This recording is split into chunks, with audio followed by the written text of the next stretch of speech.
Does the Milky Way galaxy have its own theme that it's exploring as that you could describe as a whole? All the beings in that galaxy and the galaxy as a whole? Cosmoerotic blending love and devotion to the power of the creative principle within. That's why it's the Milky Way. It is a sexual reference. Yes. Hmm. You understand? Mhm. Yes, it is a reference to two things, ejaculation, and it is also a reference to the idea of the pure life force coming from the goddess. So we say cosmoerotic because you're learning to blend male and female, light and dark. That's what's happening in the Milky Way. Yes, Hmm. that's what's occurring here, specifically because the Milky Way, in many ways, represents to you, we say represents here, the center of your universe. And what do we say your universe was? The human universe. So that's why your theme for the Milky Way galaxy, in that sense, is a microcosmic theme for your entire universe. And that's why you're centered within it, because you're able to play that theme out in a physical way.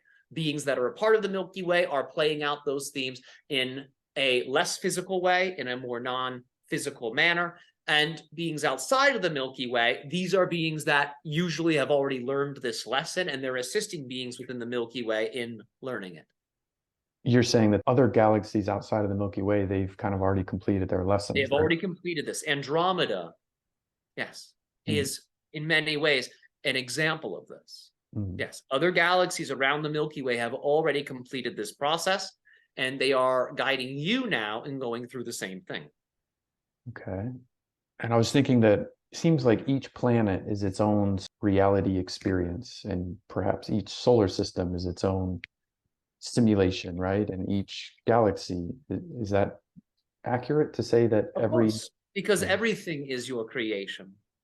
Everything is your dream.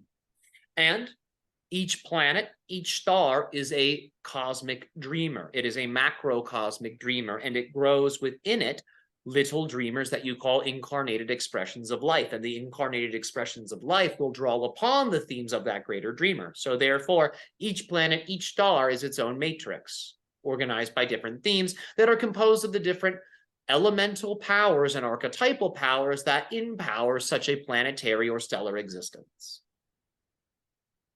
And there's a lot of talk in our world today about reality being a computer simulation, but it seems to me that it's a consciousness simulation, right? It's like you say, a dream. Sure. People are picking up on that, but they're interpreting it into our human materialistic concepts, right? Of like a computer simulation, but they're kind of intuiting that we exist in a consciousness simulation.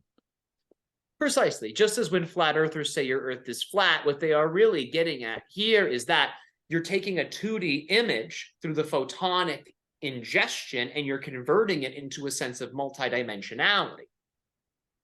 You create the idea of a multidimensional world through the way your brain processes sensory information, the photons and the frequencies of sound that enter. You create a multidimensional experience from this.